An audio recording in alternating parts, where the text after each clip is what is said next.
Dito na lang. So pupunta ako doon sa sa tangke, yung pinagkuha namin tubig kasi nabara na naman yung hose. So kailangan ko matanggal yung bara.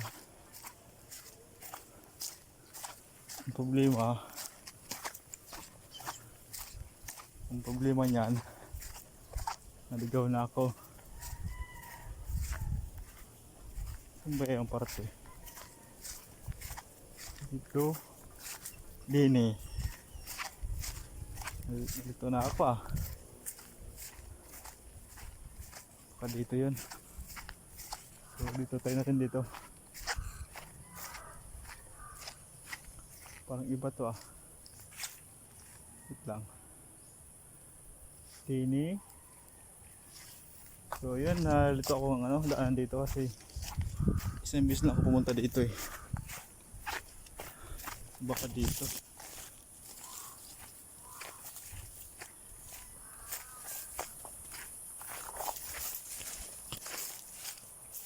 Ano ba? Oh. Sapa na yun Pumunta, mali yung papuntahan ko Sa kabila. Ayun dun sa kabila. Tayo natin sa kabila. So ayan, sumuli naman yung daan ko. Dito. First time ko kasi pumunta dito. Dito ko dumaan sa hindi ko kabisado. So dito tarik ko. Baka dito yun. Magbabakas kali na naman ako Baka dito. Yan na naman, baka.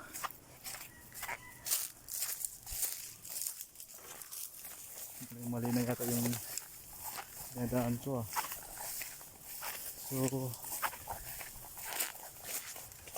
ayan, sulat talaga. Kaya yun. Wait lang. Saan na ba? Baka dun. Susunahan pa. Try ko pumunta dun. Parang yata matayo na ako So try ko lang na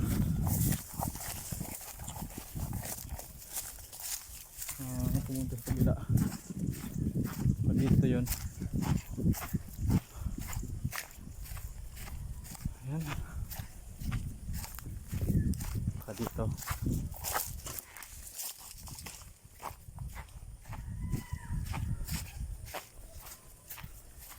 Ito. Baka dito na. Ayan. Ito yung daan ko So ito na yata Ayan. Sana ito na.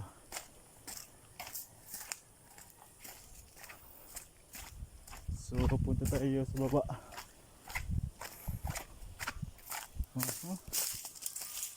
So dito ako dadaan. Punta doon sa may tangke. Hop. Tama ba to? Parang mali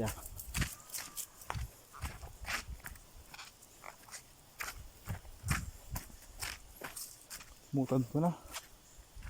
Dito.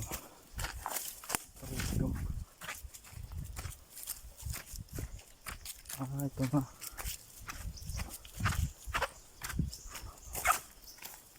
Kaya ito. Ayan. Okay.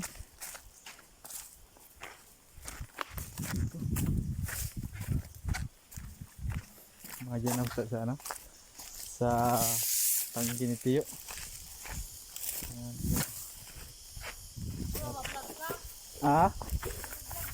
Iyo. So yun, dito na yun. Dito na pala. Wala man sa balay. So yun, so ito na. So tayo natin dito kung bakit na bara. Pag wala ng laman. Meron naman ha.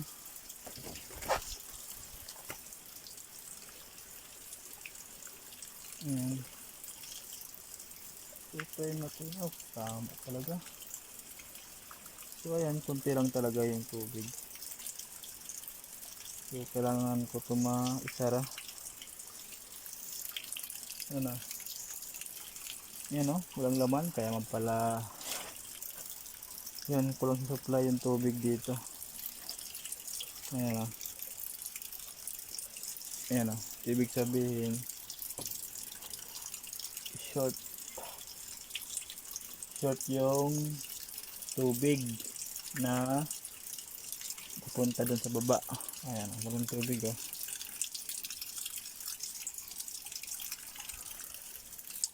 Ayan, so dahil na short o kulang yung tubig na pumapasok, syempre nahinto yung tubig dun. Wala na oh, tuyo na. Tingin ko dito. Ito lang kasi yung pumapasok ng tubig. Wait lang. Ayan oh. So konti lang pala yung pumapasok ng tubig.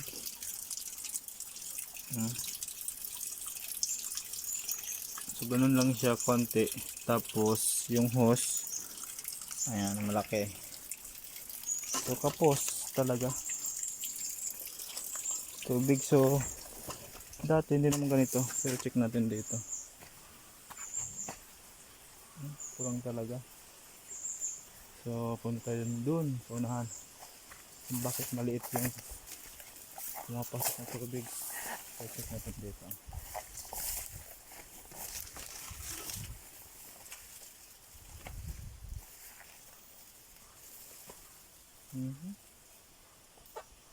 So yan, short talaga. Ayan.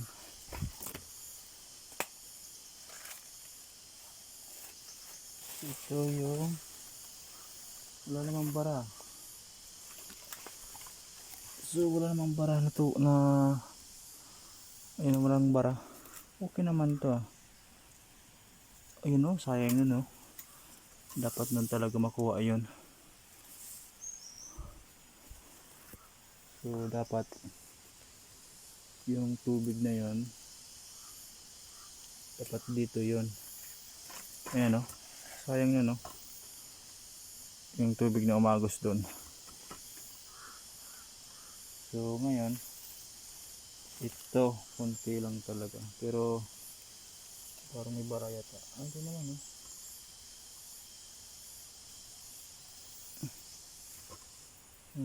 Okay naman. Talagang kulang talaga yung supply. Kulang yung supply ng tubig. Tag-init kasi. Ayan.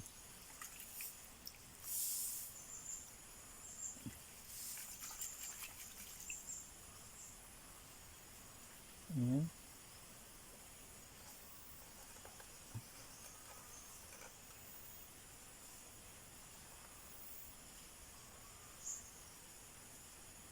So wala. Yung tubig ay kulang ang supply talaga dito. So ano siya, hindi na siya sapat. Andun yung tubig oh. Dito konti na lang. So ganun pa man ay dapat lagyan malaki ang tangke.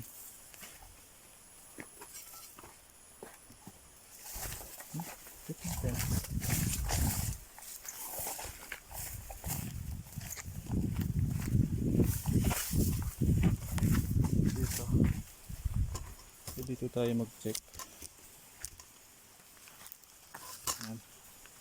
So yan, nandito dito.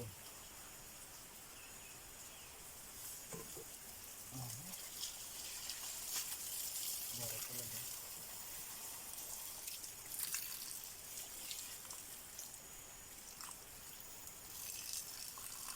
So yan ah.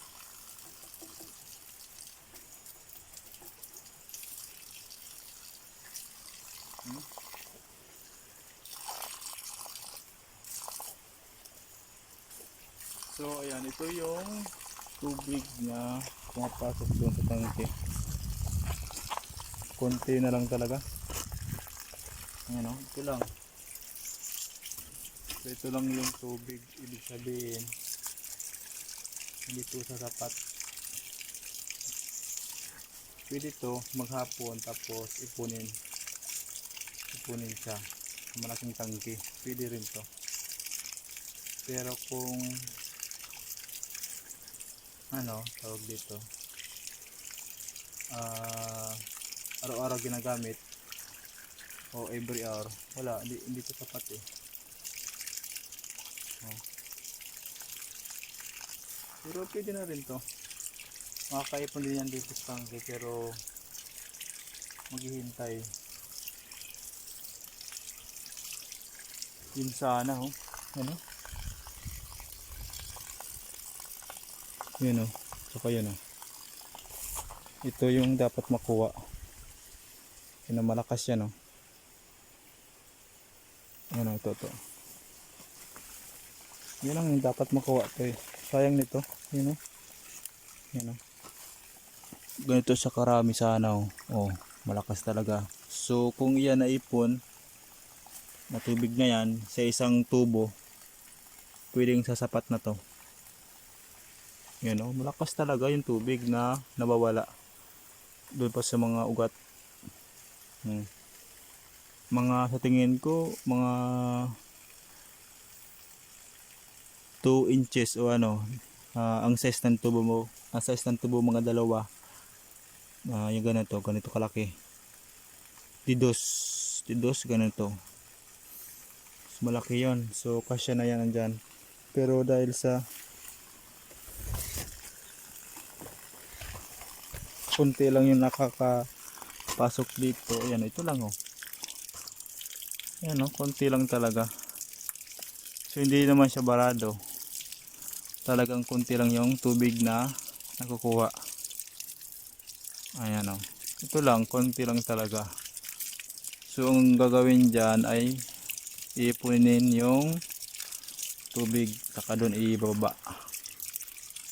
Ito lang talaga yung tubig oh, konti lang. So dapat talaga maano yun, maayos yung tangke. Ayan. Yun.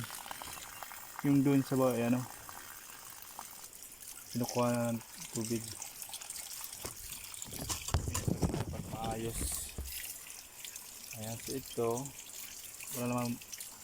ito wala naman tong problema, kaya lang nagka-problema na lumiit yung tubig. Ito yung laki kasi ano doon, bumaba na yung tubig, hindi na malakas yung bukal. Ayan, so hindi ito sasapat.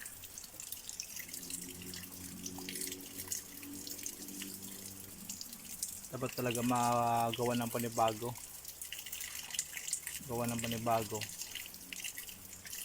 na kuha ng tubig. No, konti na lang talaga. So no choice kundi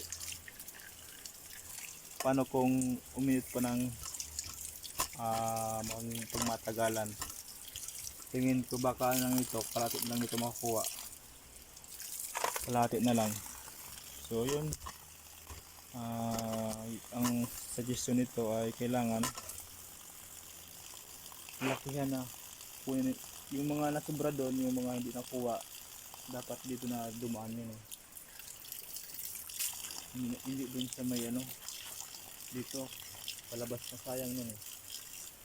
So ngayon wala tayong magagawa kundi maghintay. Yun lang talaga, no choice.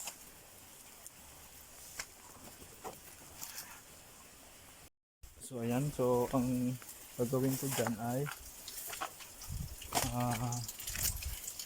no choice kundi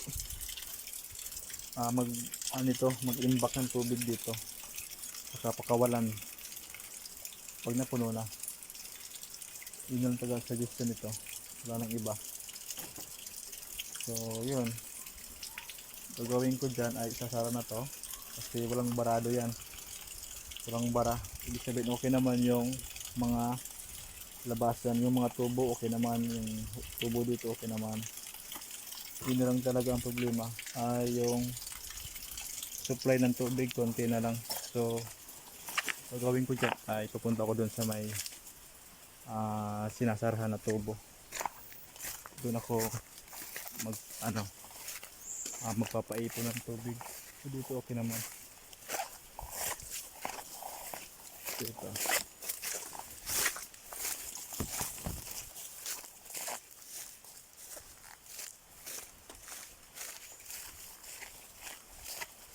So ito ang pwede kong gawin dyan na remedyo. Wala akong magawang remedyo dyan kundi ipunin yung tubig sa tangke. Tapos siyempre hindi yun maiipon kapag kapag yung tubig ay diretso. So kailangan natin yan ay anong gawin?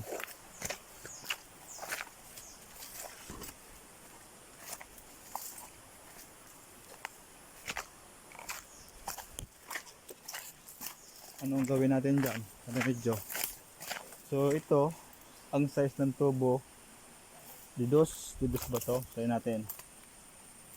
Didos. Yung size ng tubo, didos. Tapos yung pumapasok na tubig, siring. So napakonti lang. So walang magagawa yung laki ng tubo kung ang tubig na pumapasok ay konti. Wala yun. So kailangan natin dyan, ang gawin natin ay so medyo magastos yun. Kailangan talaga gumawa ng panibago na tangke o dagdagan ng yung tangke, saka yung bukal na pinagkukunan ng tubig ay lakihan yung harang yung pinagkukunan. Yun lang talaga ang pwedeng magawa doon.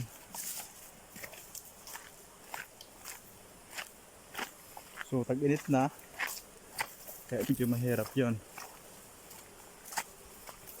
Paunti-unti yung tubig na yon ay bababa pa siya kasi tag-init So ito yung gagawin ko. So dito ko siya harangan, dito ako maghaharang. Pwede dun sa kabila, pero mas tabis talaga ito na lang yata sa dulo. So kapag dito kasi pwede naman dito pwede naman dito, pwede naman doon. So dito, doon na lang para mas malapit. Ayan. So doon na lang ako isasara ko yung hose para makaipon yung tangke. Sasara ko muna para hindi tuloy-tuloy yung agos ng tubig. Kasi kapag tuloy-tuloy, wala pa rin, walang maipon na tubig sa tangke. Ayan. So dito tayo papunta. So naan. So medyo may kalayuan din, pero okay naman, kaya naman to. Yan doon tayo sa kabila.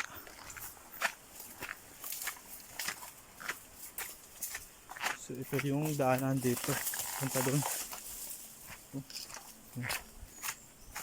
So ito yung aso na. So after mga ilang oras, babalik tayo doon.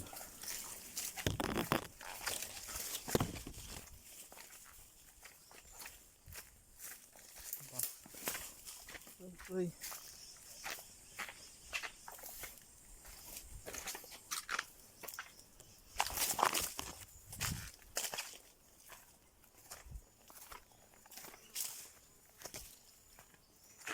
Ano ba dito tayo dadaan?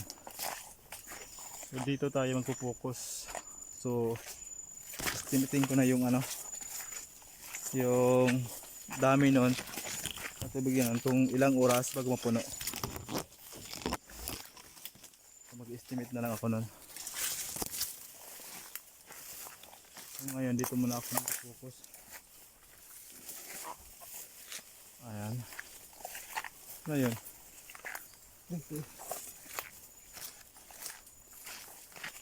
So dito tayo maghaharang ng tubig. Ito. Ito. Yan, dito sa dugtungan. Ayan.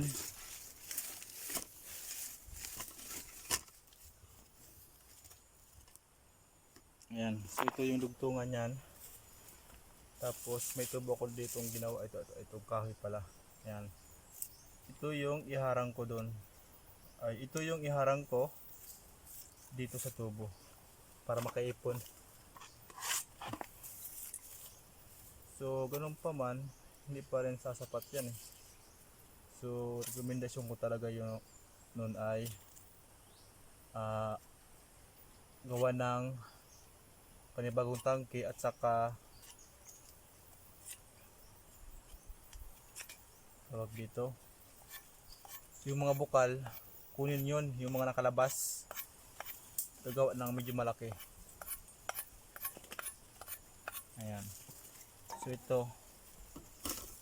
ito yung kailangan kong takpan. Yan o. Malakas dito kasi ano dito eh, naipon na yung mga tubig. Kailangan ko siyang takpan muna.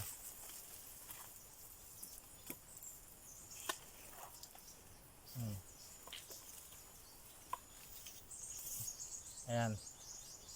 Takpan ko muna para makaipon yung tangke ng tubig. So mag-estimate ako niyan mga 3 hours bago yun mapuno. 3 hours. Pag 3 hours, balik na ako dito at balik ko na to. Punta doon. So magpupirasa na yung tubig kasi may tangke doon eh. So mabigat na yon. So ngayon, itutulak na yung tubig pupunta dito. So mayroon na siyang naimbak na tubig. So ngayon, gagawin ko dyan ay ayan. Maghintay lang tayo. So yun, balik na ako dun sa amin. So habang naghihintay, kasi magtambay ako dito. So dun na muna ako sa amin. Hindi ko naman siya mga 3 hours, tapos balik na ako. At ibabalik ko na dun siya dun. At babalik ko siya, tatanggalin ko sa babalik ko na dun. So after 3 hours, siya magiging okay. Makaipon na yan. Ayan, so balik na tayo guys. So bantay! Okay. Ayan, so ngayon guys ay balik na tayo ngayon.